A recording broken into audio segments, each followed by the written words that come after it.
Assalamualaikum warahmatullahi wabarakatuh. Perkenalkan, nama saya Aldi Animudi, kelas A, Administrasi Publik, NPM 0910 580 419 063. Saya akan menjawab pertanyaan yang telah diberikan. Kedudukan pemerintah dalam hukum publik.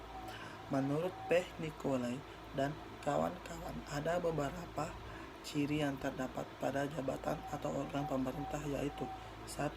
Organ pemerintah menjalankan wewenang atau nama dan tanggung jawab sendiri yang akan pengertian modern diletakkan sebagai pertanggungjawaban politik dan pegawaian atau tanggung jawab pemerintah sendiri dihadapi hakim. Organ pemerintah adalah pemikut kebijakan tanggung jawab. 2. Pelaksanaan wewenang dalam rangka menjaga dan mempertahankan norma hukum administrasi. Organ pemerintahan dapat bertindak sebagai pihak tergugat dalam proses peradilan, yaitu dalam hal ada keberatan banding atau perlawanan. 3. Di samping sebagai pihak tergugat, organ pemerintahan juga dapat tampil menjadi pihak yang tidak puas, artinya sebagai penggugat. Pada prinsipnya, organ pemerintah tidak memiliki harta kekayaan sendiri.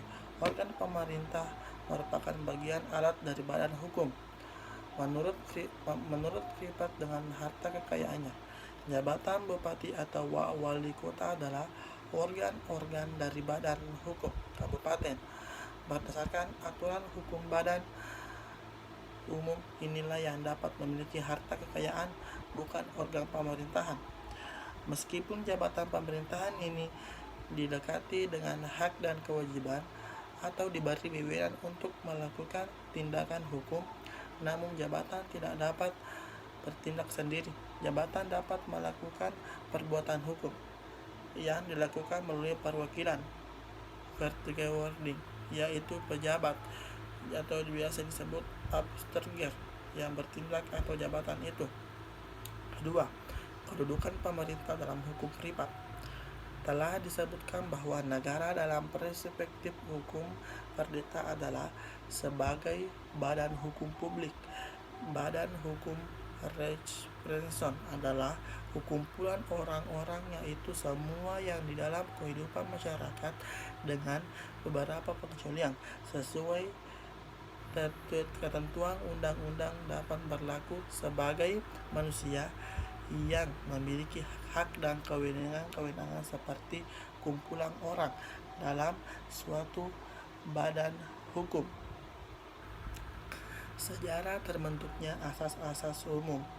Sejak dianutnya konsep berparti stat dan menimbulkan adanya kekuasaan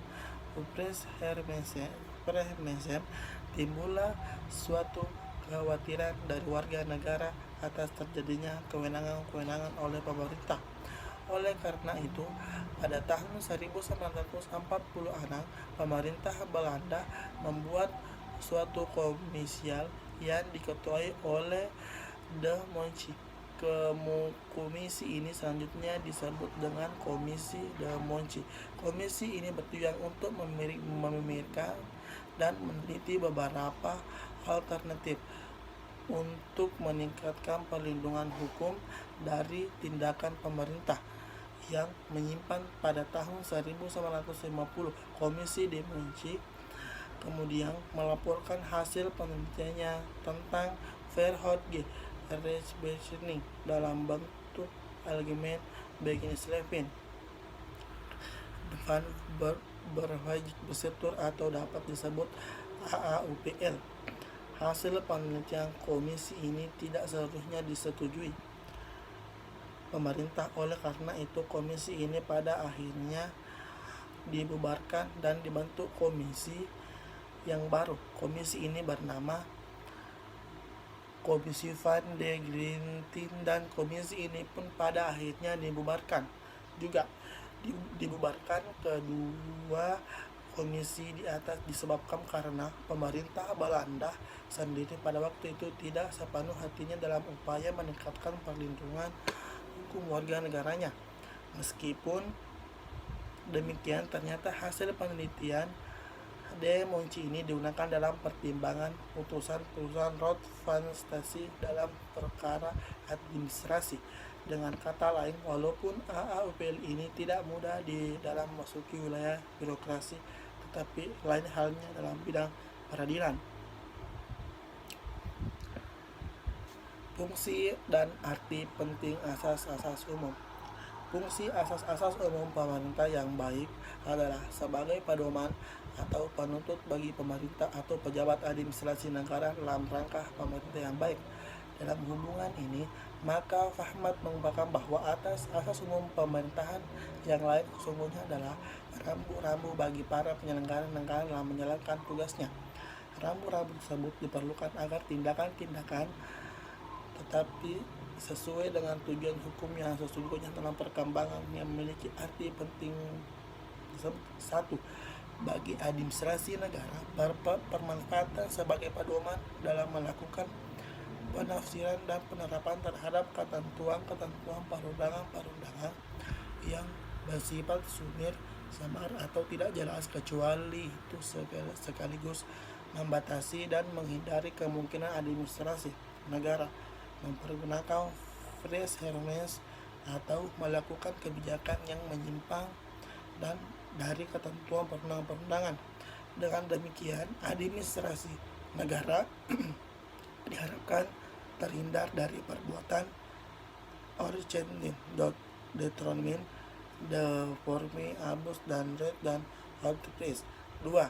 Bagi warga masyarakat sebagai pencari keadilan, AAUPB dapat dipergunakan sebagai dasar gugatan sebagaimana disebut dalam pasal 53 Undang-Undang Nomor 5 Tahun 1986. 3. Bagi hakim dan dapat digunakan sebagai alat menguji dan membatalkan keputusan yang dikeluarkan badan atau pejabat tun. 4. AAUPB juga berguna bagi dalam legislatif dalam merancang suatu undang-undang. Itulah jawaban dari saya. Assalamualaikum warahmatullahi wabarakatuh.